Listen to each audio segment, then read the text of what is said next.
Hi friend, हाय दोस्त। मैं आपको बता देता हूँ कि गाना कैसे लिखे जाते हैं। और कमेंट में आ रहा था कि भैया गाना कैसे आप लिखते हैं, तो हम आपका बता देता हूँ कि गाना कैसे लिखे जाते हैं। और पहले ही से हम गाना लिख चुके हैं, क्योंकि लिखने में समय ना लगे। आपको हम बता देता हूँ कि गाना कैसे लिखे जाते हैं। तो चलिए, बिना टाइम गवाए हुए हम गाना आपको बता रहे हैं। गाना स्टार्ट करने से पहले आपसे एक रिक्वेस्ट है कि हमारे चैनल जो है राजा सिंघानिया आर के सब्सक्राइब कर लीजिए, ताकि अगली वीडियो हम आपको बताएं तो आपका पता चल जाएगा कि हमारा वीडियो आया हुआ है। तो हमारे चैनल को सब्सक्राइब कर लीजिए और लाइक करिए और अपने दोस्तों के पास शेयर करिए। तो चलिए हम आपको बता देते हैं। तो देखिए, सबसे पहले हम लोग का मन में सोच लेना चाहिए, विचार लेना चाहिए। कोई भी शब्द हो, या कॉलेज में जा रहे हैं, कहीं भी जा रहे हैं, क्या हो रहा है क्या नहीं, उनको बात को आप गौर से सुनिए।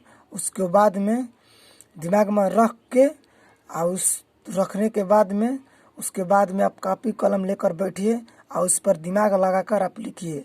और सबसे पहले, लिखने से पहले तुकबंदी लड़ना चाहिए। और आपका हम यहाँ पर बता देता हूँ कैसे कैसे हम लिखे हैं और तुकबंदी मिलाए हैं। ठीक है, तो हमने लिखा क्या है, तो चलिए हम लिखते हैं। मान लीजिए कॉलेज के बारे में। कापी किताब लेके जाती बिया पढ़े, हमारा के देखे तो कोचिंग में लड़े। तो देखिए दोस्तों, यहाँ पर क्या है, कापी किताब लेके जाती बिया पढ़े। तो पढ़े पे यहाँ खड़ी पई पा रही है। हमारा के देखे तो कोचिंग में लड़े, यहाँ पर खड़ी पई पा रही है। तो पढ़े और लड़े, पढ़े और लड़े में तुकबंदी दोस्तों लड़ गया। यहाँ पढ़े है, यहाँ लड़े है। तो कापी किताबें लेके जाती बिया पढ़े, हमारा के देखे तो कोचिंग में लड़े। तो पढ़े और लड़े में दोस्त तुकबंदी लड़ गया। तो इसी को हम कहते हैं तुकबंदी, तबे हमको मजा आएगा। जैसे पढ़े और लड़े हो गया। और क्या इसमें है फिर कि का कहीं यारवा मलिया धोखा देले बिया, का कहीं यारवा मलिया धोखा देले बिया, कि नयका यारवा से लेके पैसा नया मोबाइल किन ले बिया। यहाँ पर बिया आ रहा है, यहाँ पर भी बिया। यहाँ पर पढ़े, यहाँ पर लड़े। तो तुकबंदी तो हमको इसी तरह लड़ गया, तो गाना हमारा सही हो गया। तो आपको लग रहा है कि ये क्या बोल दिया है, तो हम गा कर आपको सुना रहे हैं भाव में। सुनिए, ये मुखड़ा इनको बोलते हैं। इस लाइन को मुखड़ा यहाँ पर लिखा है, मुखड़ा।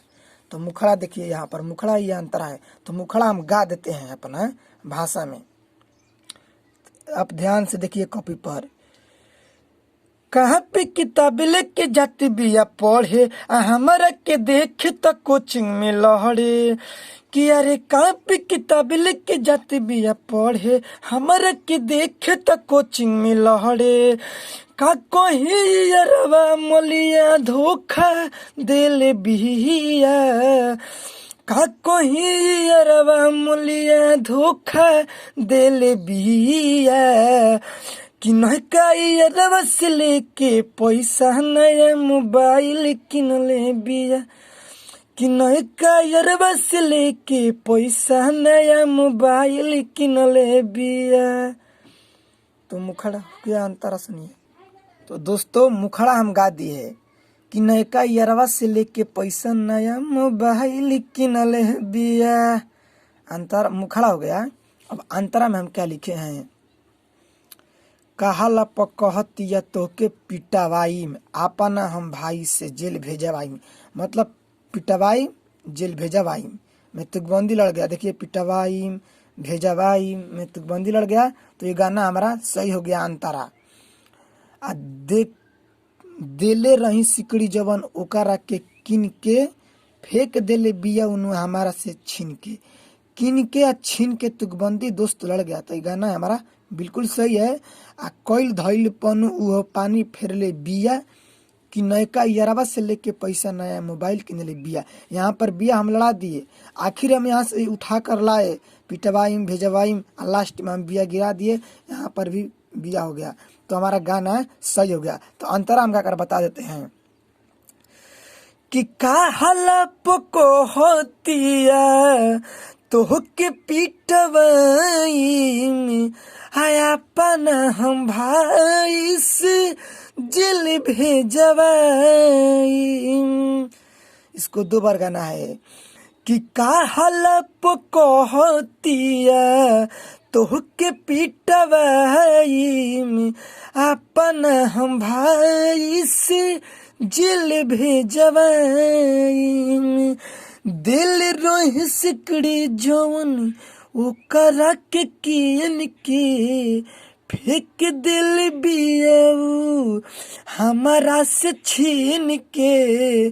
कोइल धइल पनु हो पानी फिर ले बिया कि नहीं का यारवा से लेके पैसा नया मोबाइल किनले बिया कि नहीं का यारवा से लेके पैसा नया सिम किनले बिया। तो गाइस फ्रेंड हम गा दिए हैं गाना, आप देख चुके हैं। और जो सिंगर गाना चाहता है तो हमारी ये मोबाइल नंबर है, हमारे पास कॉल करिए, हम उसको गाना लिख कर दे देंगे 82 870 59 424। तो हमारा मोबाइल नंबर है। मैं गीतकार राजा सिंघानिया। और हम आपको ये बता देता हूँ, हमारे चैनल को सब्सक्राइब कर दीजिए वीडियो अच्छा लगा तो, और दोस्तों को पास शेयर करिए और लाइक करिए, कमेंट में बताइए। और कोई दिक्कत है तो हमको कमेंट में बताइए, हम आपका ज़रूर हेल्प करेंगे, बताएंगे। चलिए प्रणाम।